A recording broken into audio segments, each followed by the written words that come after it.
The office of Lancaster and Reed Investment Group buzzed with excitement as everyone prepared for the annual holiday party. This year was special. Instead of renting the usual hotel ballroom, the CEO had invited everyone to his newly renovated mansion in the suburbs. Rumors of an indoor pool, home theater, and even a small bowling alley had been circulating for weeks. No one was more excited than Mike Turner. At 32, he'd worked at the firm for 5 years and had built a reputation as the office prankster. Quick with a joke and always ready with a witty comeback, Mike thrived on making others laugh, sometimes at their own expense. He wasn't mean-spirited, not exactly, but he did enjoy pushing boundaries. His colleagues had learned to both enjoy and be wary of his presence at social events. "You coming to the party tonight?" Mike asked, popping his head over the cubicle wall where Lisa Chen was focused on spreadsheets. Lisa glanced up and nodded. "I'll be there.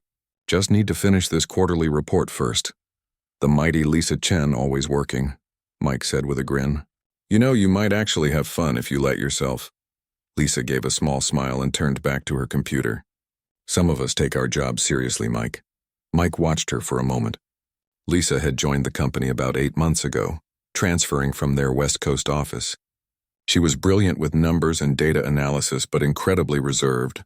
While everyone else was sharing weekend stories or joining happy hours, Lisa was usually working late or eating lunch alone with a book. Mike had tried to bring her out of her shell several times, but she never took the bait. It had become something of a personal challenge for him. Later that evening, Mike arrived at the CEO's mansion fashionably late. The place was even more impressive than he'd imagined. High ceilings, marble floors, and floor-to-ceiling windows overlooking a snow-dusted garden lit with thousands of tiny white lights.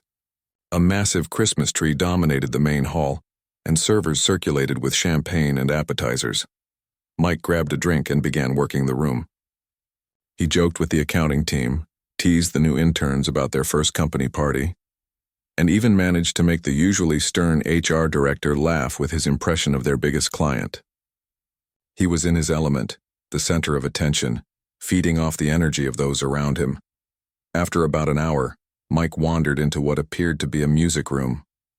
A stunning grand piano sat in the corner, its polished black surface gleaming under the soft lighting. A few colleagues were admiring it, but no one dared touch the expensive instrument. "Can anyone actually play this thing?" asked Tom from marketing, running his hand along the edge. "I took lessons as a kid," replied Dana from legal, "but I'd butcher anything I tried now." Mike was about to offer a joke about the piano being just for show when he spotted Lisa entering the room. She was wearing a simple black dress, her usually tied-back hair falling loosely around her shoulders. She looked different outside the office, less severe somehow. What caught Mike's attention, though, was the way her eyes lingered on the piano. There was something in her expression, a flash of, what, recognition? Longing. A half-formed idea took root in Mike's mind. Earlier that week, he'd overheard Lisa mention something about music lessons when she was younger. He hadn't paid much attention then, but now, "Hey, Lisa," he called out louder than necessary. "Come check out this beauty." Lisa approached cautiously, nodding politely to the small group that had formed. "We were just wondering who might be brave enough to play something," Mike continued, watching her reaction closely. "Didn't you mention taking piano lessons once?" Lisa's eyes widened slightly. "Oh, that was a long time ago. Just basic stuff when I was a kid." "Come on," Mike pressed, seeing an opportunity. "Just a little something. The boss isn't even in this room to judge." "No, really, I couldn't," Lisa said, her voice growing quieter as others turned to look at her. Mike sensed weakness and pounced. This was perfect. The serious, always proper Lisa Chen making a fool of herself at the piano would be the highlight of the evening. Nothing mean, just a bit of harmless fun that might actually help her loosen up. "Ladies and gentlemen," Mike announced to the growing crowd, "we have a hidden talent among us. Lisa Chen, piano prodigy." "Mike, stop," Lisa whispered, a flush creeping up her neck, but Mike was on a roll.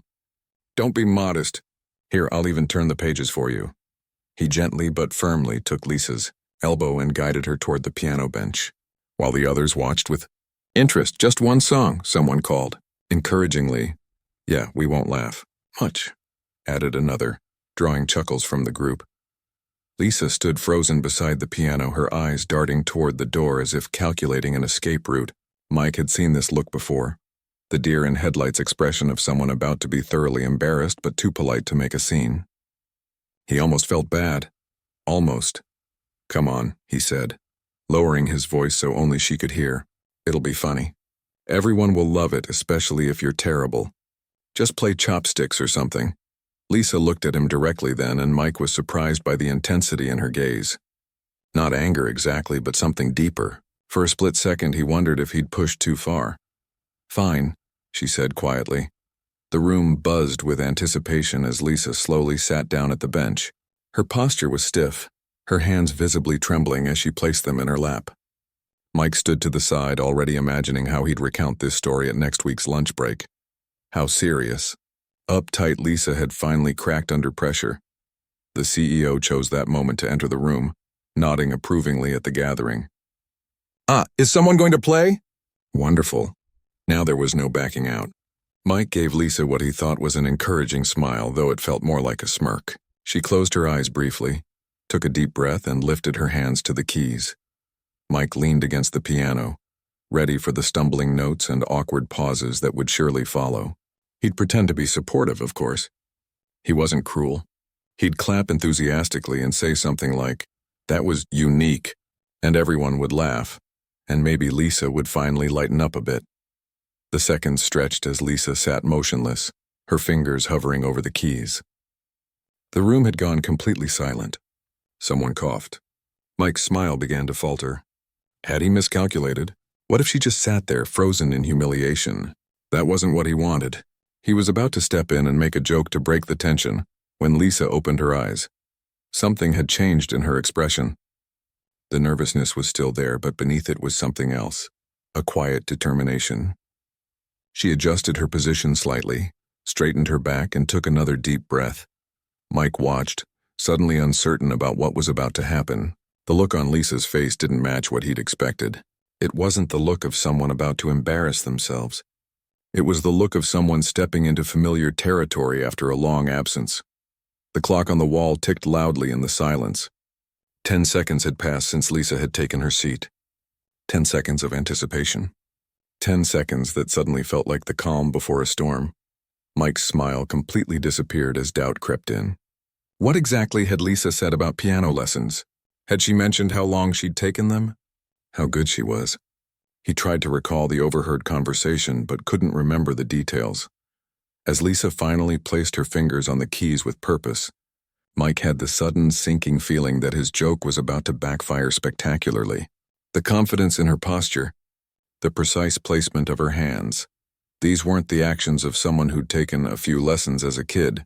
He glanced around the room at his colleagues' expectant faces, at the CEO watching with interest from the doorway, and back to Lisa, who now seemed transformed at the keyboard. In that moment, just before the first note sounded, Mike realized he might have made a terrible mistake. The regret was already forming, a knot in his stomach growing tighter by the second. Whatever happened next, Mike knew one thing for certain. This wasn't going to end the way he'd planned. And judging by the look of calm focus that had settled over Lisa's features, he was the one who should be nervous. The first note hung in the air like a single drop of water before a rainfall. Clean, pure, and perfect. Then came another, and another, until they flowed together in a cascade of sound that filled every corner of the room. Mike's mouth fell open. This wasn't chopsticks. This wasn't even remotely close to the awkward plunking he'd expected. Lisa's fingers moved across the keys with the confidence and precision of someone who had spent thousands of hours mastering their craft. The piece was classical.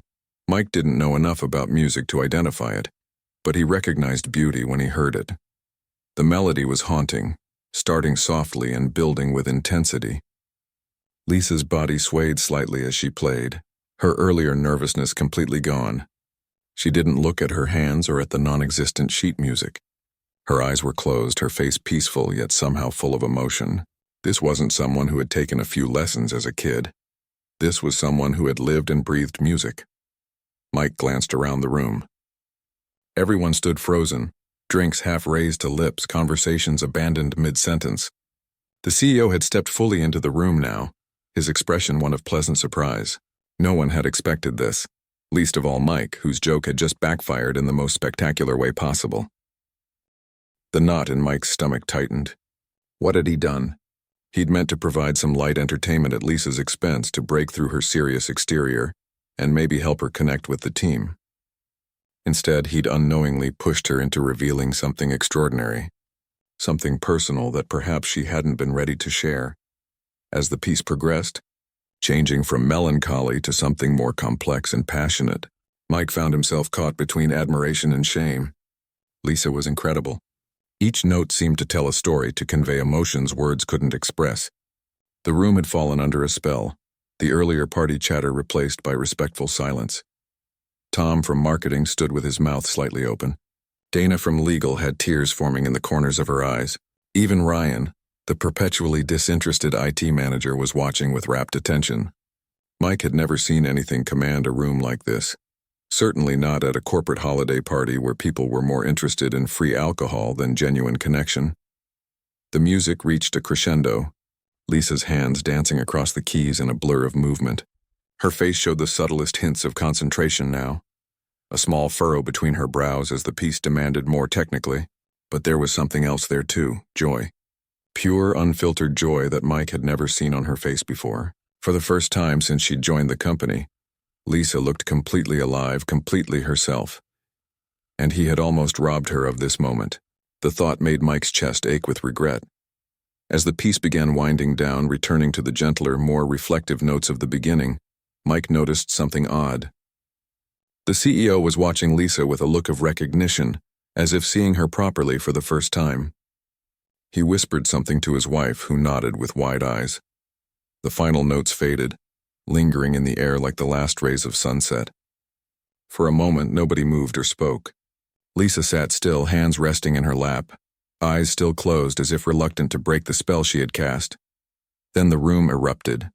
Applause thundered from every corner, accompanied by gasps and exclamations. "Bravo!" someone shouted. "Encore!" called another.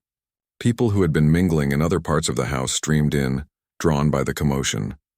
Lisa's eyes flew open, and for a brief moment she looked startled, as if she'd forgotten where she was. Color rushed to her cheeks as she registered the applause, the admiring stares, the CEO approaching with an expression of delight. She stood uncertainly from the bench and gave a small, awkward bow. "That was absolutely magnificent," the CEO said, loud enough for everyone to hear. "Chopin's Nocturne in C-sharp minor, if I'm not mistaken. One of my favorites." Lisa nodded, clearly uncomfortable with the attention. "Yes, it is." "Thank you. Where did you study?" the CEO's wife asked, genuine curiosity in her voice. "Juilliard," Lisa replied softly. "But that was a long time ago." The word hit Mike like a physical blow. Juilliard. Only the most talented musicians in the world studied there, and he'd treated her skill like a joke, something to be mocked for everyone's amusement. People were pressing closer now, asking questions, offering compliments. Lisa answered politely but briefly, her earlier confidence fading as the spotlight intensified. She glanced toward the door several times, clearly looking for an escape route. "I didn't know we had a concert pianist in our analytics department," the CEO was saying, his tone warm and impressed. "You've been hiding quite a talent from us, Lisa."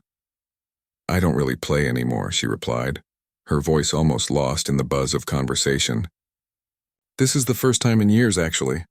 "Years?" someone exclaimed. "That's hard to believe." Mike stood rooted to the spot, unable to join the circle of admirers, unable to even meet Lisa's eyes when she glanced in his direction. What had been intended as a harmless prank had suddenly revealed layers to Lisa that no one had suspected. And in pushing her to perform, he'd put her in a position where her private passion was now on display for everyone to dissect and comment on. The crowd around Lisa continued to grow, everyone eager to speak with the quiet analyst who had suddenly revealed such unexpected depth. Mike noticed her shoulders tensing, her responses becoming shorter, her smile more forced. Despite the positive attention, she was clearly uncomfortable. This wasn't the good-natured embarrassment he'd anticipated. This was something else entirely. "Did you know she could play like that?" Dana whispered, appearing at Mike's side. Mike shook his head, unable to form words. "I can't believe she's been so quiet about it," Dana continued. "I mean, that kind of talent. You'd think she'd mention it. Maybe she had reasons not to." Mike managed to say, his voice hoarse. Across the room, Lisa was now engaged in conversation with the CEO and a few senior partners. The CEO's wife had her hand on Lisa's arm, speaking animatedly about something. Lisa nodded politely, but Mike could see the strain in her expression, the way her eyes kept darting toward the exits. "I should," Mike began, not sure what he was going to say. Apologize? Make a joke to deflect attention? Neither seemed adequate. Before he could decide, Lisa finally extracted herself from the group and slipped through a side door leading to the mansion's terrace. The December air outside was biting cold, but she didn't seem to care. Through the glass doors, Mike could see her leaning against the stone railing, taking deep breaths of the winter air. "You really stepped in it this time, didn't you?" Ryan from IT said, appearing beside Mike with a glass of whiskey. "Tried to embarrass her and ended up making her the star of the party." "That wasn't my intention," Mike said defensively, though the words rang hollow even to his own ears. "Sure it wasn't," Ryan replied with a knowing look. "Well, whatever your intention was, you might want to go fix it. She doesn't look too happy with all this attention." Mike glanced again at the terrace where Lisa stood alone in the cold, her back to the party, her shoulders hunched slightly against the wind. The sight made his chest tighten with guilt. "Yeah," he said quietly, "I should probably go talk to her." Grabbing 2 glasses of champagne from a passing server, Mike took a deep breath and headed for the terrace doors. He had no idea what he was going to say, how he could possibly explain or apologize for what had just happened. All he knew was that he'd made a terrible mistake in judgment, and now he needed to make it right. As he pushed open the door, the cold air hit him like a physical blow. But the chill outside was nothing compared to the ice in Lisa's eyes when she turned and saw him approaching. In that moment, Mike knew that the fallout from his failed joke was just beginning. Lisa turned away when she saw Mike approaching, fixing her gaze on the snow-covered garden below. The fairy lights strung through the trees cast a soft glow across the landscape, but did nothing to warm the December air or the tension between them. "I brought you this," Mike said, holding out one of the champagne glasses. "Thought you might need it." Lisa glanced at the offered drink but made no move to take it. "I'm fine, thanks." Mike set both glasses on the stone railing and shoved his hands into his pockets. His breath clouded in front of him as he searched for the right words. "That was incredible in there," he finally said.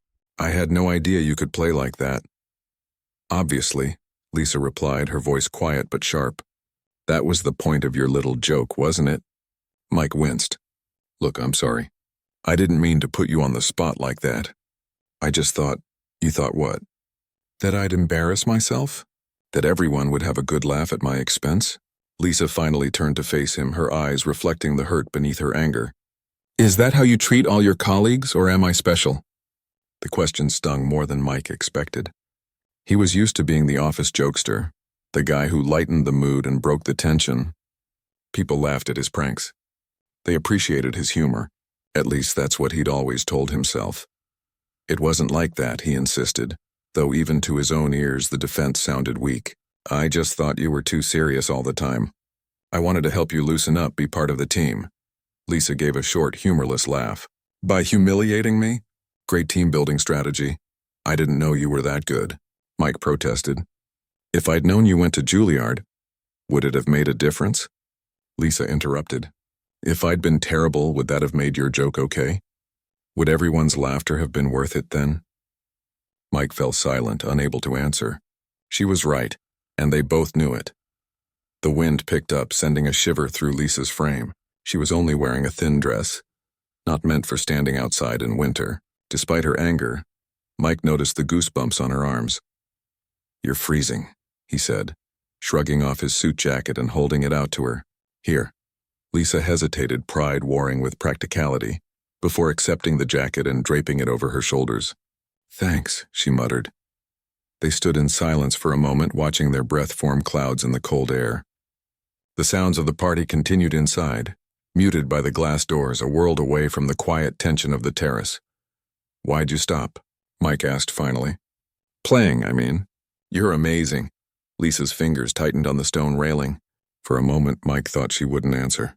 When she did, her voice was softer, the edge of anger dulled by something that sounded like old pain. "I was at Juilliard on scholarship," she began, "piano performance major. I'd been playing since I was 4. My whole life was building toward a career as a concert pianist. She picked up one of the champagne glasses and took a small sip, as if needing the fortification to continue. My 3rd year, I was preparing for this huge competition, the kind that launches careers. I'd been practicing 12 hours a day for months. My teacher said I had a shot at winning. Lisa paused, a distant look in her eyes. The night before, I was crossing Amsterdam Avenue, going back to my apartment after practice. I was so tired, so focused on the music in my head that I didn't see the taxi until she held up her left hand, flexing the fingers slightly. Mike hadn't noticed before, but now he could see the faint scars that ran across her palm and disappeared up her wrist. 3 surgeries and months of physical therapy later, I could use my hand again for everyday things. But the speed, the precision you need at that level. Lisa shook her head. My professors said I could still teach, maybe work in arts administration. Like that was supposed to be some kind of consolation. So you quit music altogether? Mike asked, trying to imagine the magnitude of such a loss. I finished my degree, but I couldn't stand being around it anymore. All those people living my dream, doing the one thing I couldn't do anymore. Lisa took another sip of champagne. So I went back to school, got my MBA in finance. Numbers made sense when nothing else did. They were safe. Mike leaned against the railing, processing her story. The quiet analyst who kept to herself suddenly made much more sense. She wasn't just shy or antisocial, she was grieving a life that had been taken from her. "I'm sorry," he said, and this time he meant it for more than just his thoughtless prank. "I can't imagine losing something that important." Lisa shrugged, but the casual gesture couldn't hide the weight of her words. "It's been 6 years. You adapt. But you haven't played at all in all that time?" "No." She stared down at her hand again, flexing the fingers as if testing them. "I tried a few times after the physical therapy, but it was too frustrating. I could hear how it was supposed to sound in my head, but my fingers wouldn't cooperate. It was easier to just stop.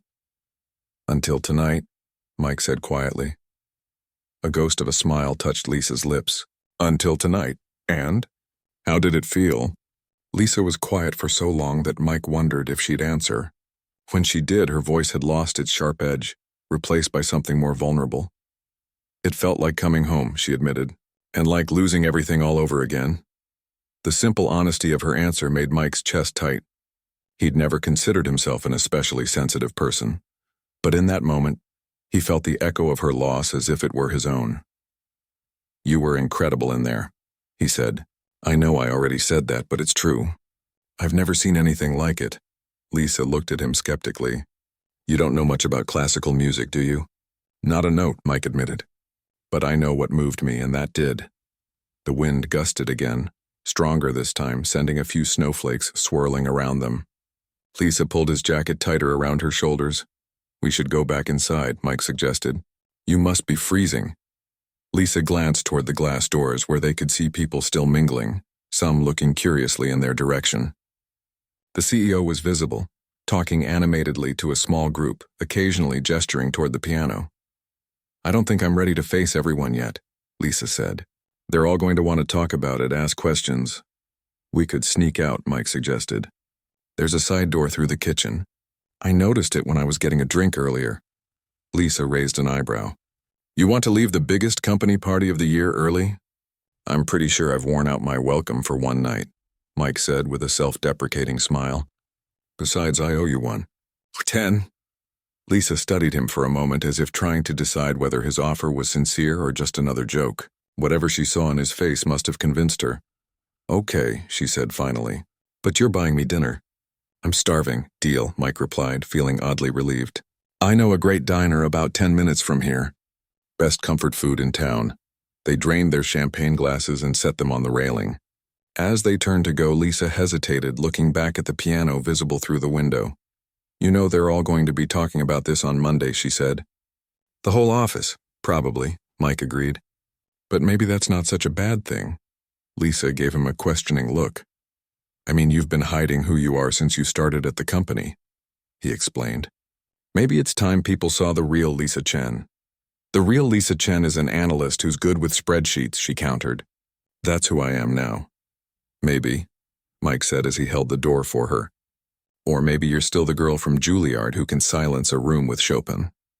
Maybe you're both. Lisa didn't respond, but as they slipped back inside and made their way toward the kitchen, Mike noticed she glanced one more time at the piano. There was something different in her expression now. Not just loss or regret, but perhaps a tiny spark of something else. Something that looked almost like possibility. As they ducked through the kitchen, dodging busy catering staff, Mike felt an unfamiliar sensation. He was used to being the life of the party, the center of attention. But for once he was content to be in someone else's orbit. Lisa Chen, it turned out, was far more interesting than he'd ever given her credit for, and he had a feeling he'd only just begun to discover who she really was. The diner was nearly empty when Mike and Lisa arrived.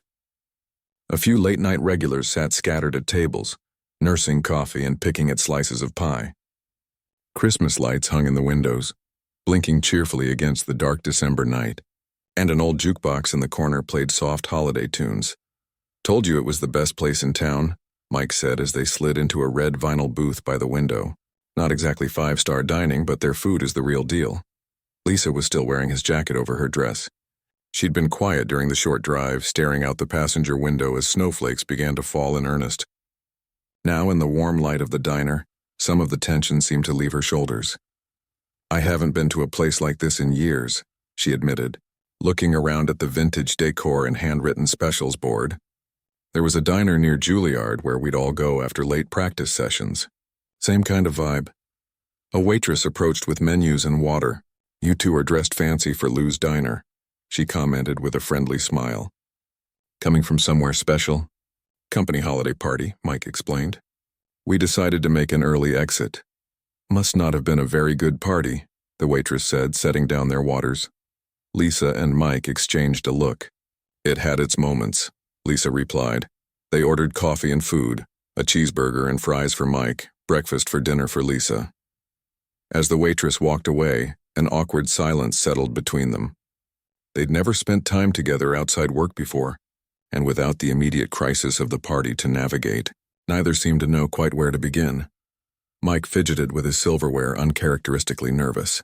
He was usually good at filling silences, at making easy conversation with anyone, but now, faced with the woman whose talent he'd unintentionally exposed and whose past he'd unexpectedly learned, words failed him. "I really am sorry," he finally said, breaking the silence. "About tonight. About putting you in that position." Lisa cupped her hands around her coffee mug as if drawing warmth from it. "I know you are. Are you worried about Monday?" "About facing everyone at the office?" She considered the question, her brow furrowing slightly. "I'm not sure. Part of me wants to call in sick for the next month." Mike winced. "That bad, huh?" "It's not that exactly." Lisa took a sip of her coffee. "I've spent the last 6 years keeping that part of my life separate from everything else. Now it's all mixed up." "Would that be so terrible?" Mike asked. "I mean, what you can do, it's incredible. Why hide it?" Lisa was quiet for a long moment. When you lose something that's been your whole identity since childhood, you have two choices. You can let it define you, become the person who almost made it, the pianist who got injured, the talented girl who fell short. Or you can build something new, something completely separate. "And you chose door number 2, Mike said, understanding dawning. "It was the only way I could move forward," Lisa replied. "I couldn't be almost a pianist. I had to be something else entirely." Their food arrived, steam rising from the plates. They ate in silence for a few minutes, the conversation pausing, but the connection between them deepening. Mike watched Lisa across the table, seeing her in a completely new light. The quiet, serious analyst was suddenly a person with depth, with a past, with pain and talent and complexity he'd never bothered to notice before. "You know what's funny?" Lisa said suddenly, setting down her fork. "Tonight was the first time I've played in front of people since my accident, and I wasn't even nervous. Well, not about the playing, anyway." "What do you mean?" "I was terrified of being put on the spot, of everyone staring at me expecting me to fail. But the moment my fingers touched the keys," she smiled slightly, "it was like my hands remembered what to do even after all this time." "Muscle memory," Mike suggested. Lisa nodded. "Plus thousands of hours of practice. That piece, the Chopin Nocturne, was the last thing I was working on before my accident. I used to play it in my sleep." "It was beautiful," Mike said simply. I don't know anything about classical music, but it was, I don't know. It made me feel something. That's Chopin for you, Lisa replied, a genuine smile briefly lighting her face. He has that effect on people. The jukebox in the corner switched to a jazzy rendition of White Christmas. Outside, the snow was falling harder, coating the empty street in a pristine blanket of white. Can I ask you something? Mike said, pushing his empty plate aside. If you could go back and change things, avoid the accident, continue on your path, would you? Lisa leaned back in the booth, considering. I used to think about that every day. What if I'd left practice 10 minutes earlier? What if I'd taken a different route home? What if I'd been paying more attention? She traced a pattern on the table with her finger. But lately I'm not so sure. Really? Mike was surprised. But you were on track for this amazing career. Maybe. Or maybe I would have crashed and burned under the pressure. The competition at that level is brutal. For every pianist who makes it, there are hundreds who don't, even without taxi accidents. Lisa shrugged. I like my life now. It's not what I planned, but it's stable, predictable, safe, Mike said, echoing her earlier word. Lisa nodded. Exactly, safe. But is that enough? The question came out before Mike could stop it. Sorry, that's none of my business. No, it's a fair question, Lisa said, surprising him. And honestly, I don't know. Until tonight, I thought it was. The waitress returned, offering dessert. They declined, but asked for more coffee. As she walked away, Mike noticed Lisa flexing her left hand again. The same unconscious movement he'd seen on the terrace. Does it hurt? He asked, nodding toward her hand. From playing tonight, I mean.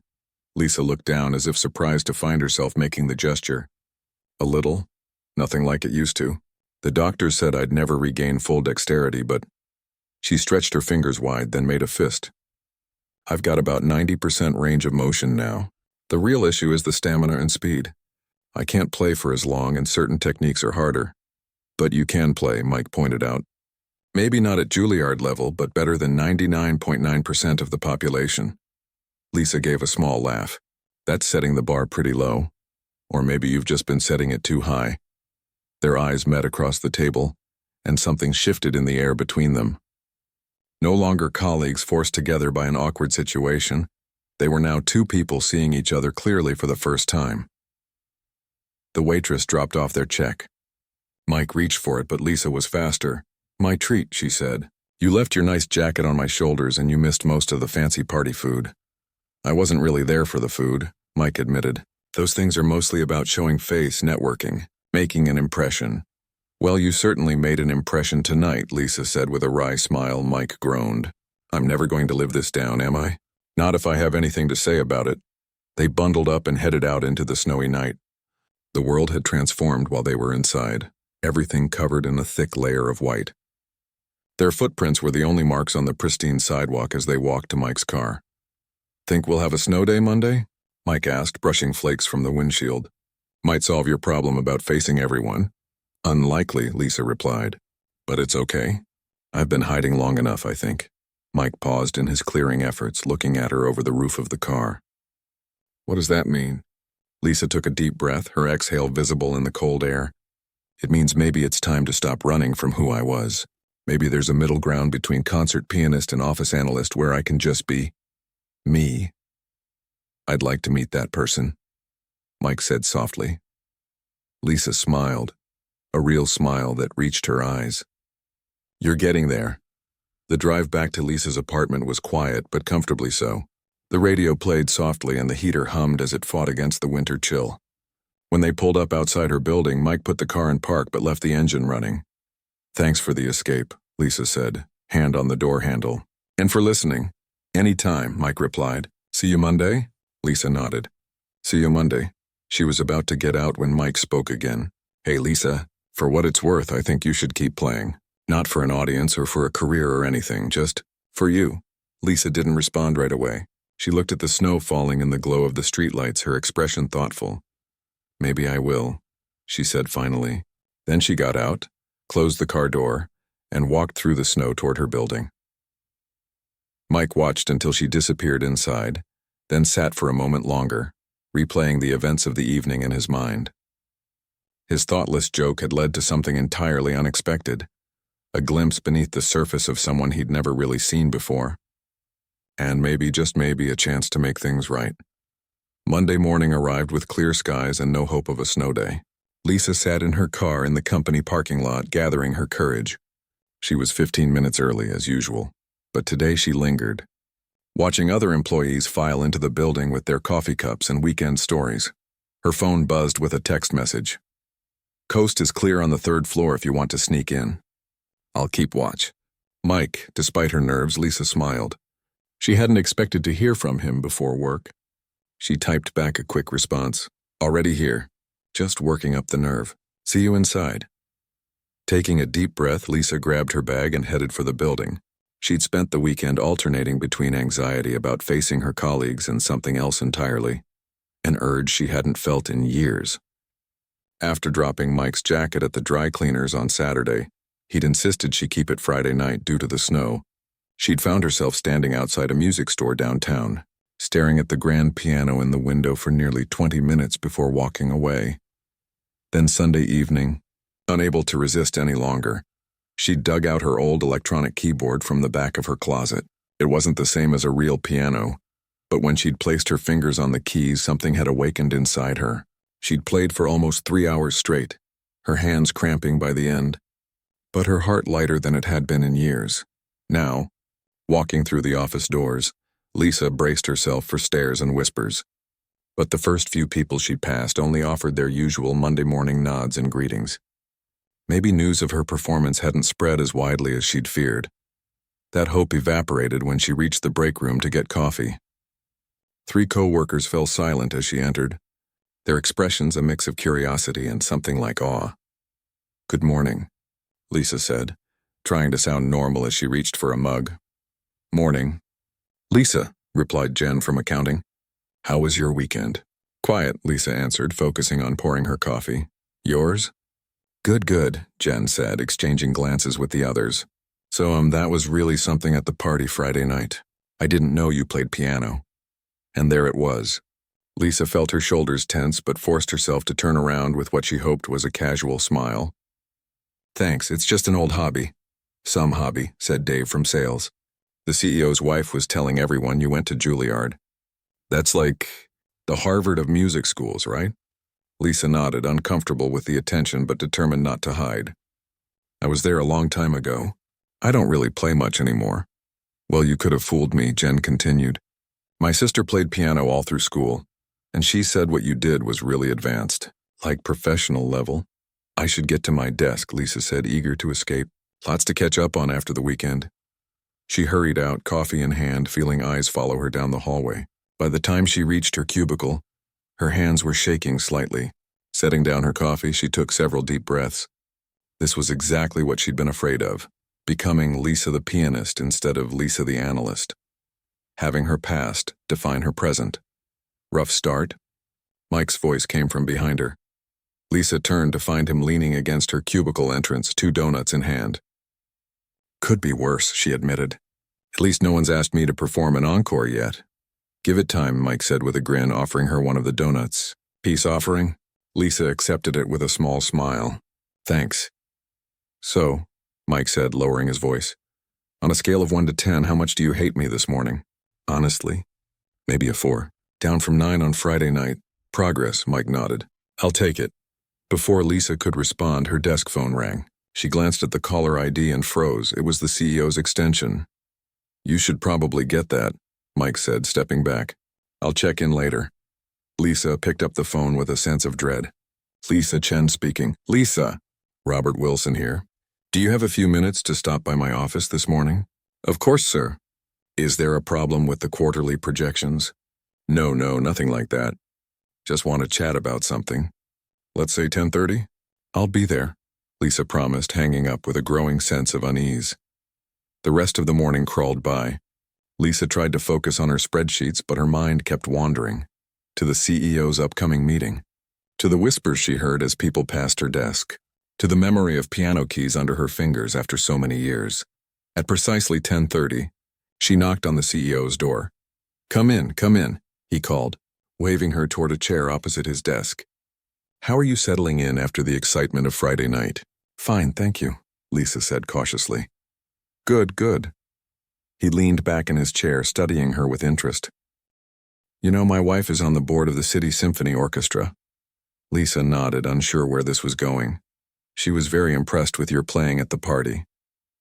We both were. And she mentioned it to the symphony's director, who's been looking for someone to step in for their youth education program. Lisa blinked in surprise. Sir? It's a part-time position, he continued. Weekend workshops mostly. Teaching kids about classical music. Giving them a chance to try instruments. The previous pianist moved out of state and they've been looking for a replacement. I'm not sure I understand, Lisa said slowly. Are you firing me? Robert Wilson laughed. Quite the opposite. You're one of our best analysts. I wouldn't dream of losing you, but I thought you might be interested in the opportunity. It seems a shame to let such talent go unused. Lisa sat in stunned silence. This was the last thing she'd expected. You don't have to decide now, Wilson added. Just think about it. The director's contact information is here. He slid a business card across the desk. And if you need to adjust your schedule to accommodate both roles, we can certainly discuss that.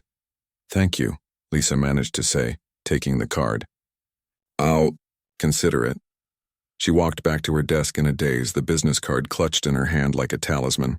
Instead of exposing her to ridicule, her performance had opened a door she'd thought forever closed. When she reached her cubicle, she found a small package sitting on her keyboard. There was no note, but she didn't need one to know who it was from.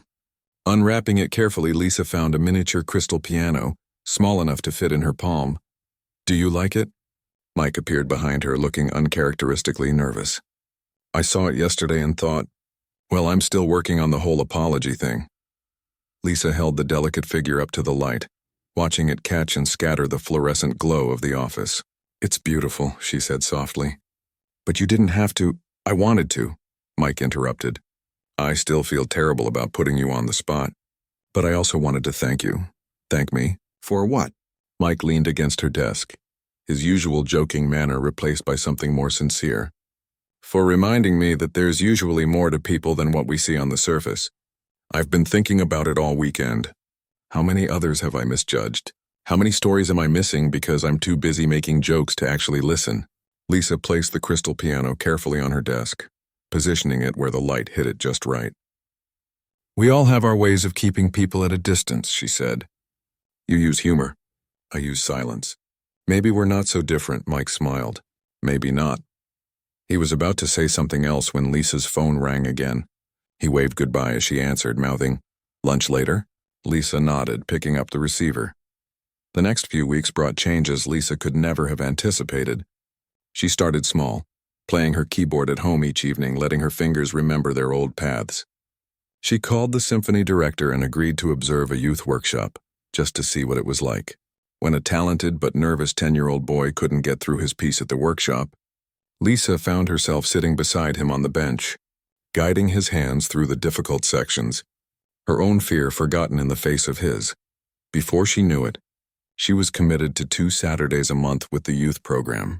She wasn't performing, not exactly, but she was playing again, teaching again, connecting with music in a way that felt both familiar and entirely new. At work, things changed too. The whispers faded as the holiday party became old news, but something remained. Colleagues who'd barely spoken to her before stopped by her desk to chat. The CEO nodded with special recognition when they passed in the hallway. And Mike became a friend. First lunch, then occasional dinners. He came to her first youth workshop as moral support and sat in the back row, giving her a thumbs up when she glanced his way. When she mentioned wanting to upgrade from her old keyboard but feeling intimidated by piano shopping, he spent an entire Saturday accompanying her to music stores, making the salespeople laugh while asking surprisingly insightful questions about action and tone. 6 months after the holiday party, Lisa hosted a small gathering at her apartment to break in her new upright piano. Just a few close friends, including Mike, who arrived with an expensive bottle of champagne and a terrible music pun written on the card. Later that evening, after the others had gone, Lisa and Mike sat side by side on the piano bench, the remains of cake and champagne on the coffee table nearby. Play something? Mike asked. For old time's sake? Lisa smiled and positioned her hands over the keys. She began to play the same Chopin nocturne from the party, But this time there was no fear, no hesitation. Just the joy of creating something beautiful and sharing it with someone who appreciated it, not for its technical perfection, but for what it meant. As the final notes faded, Hank reached over and gently closed his hand over hers. "Thank you," he said softly. Lisa turned her hand to clasp his. "For what?"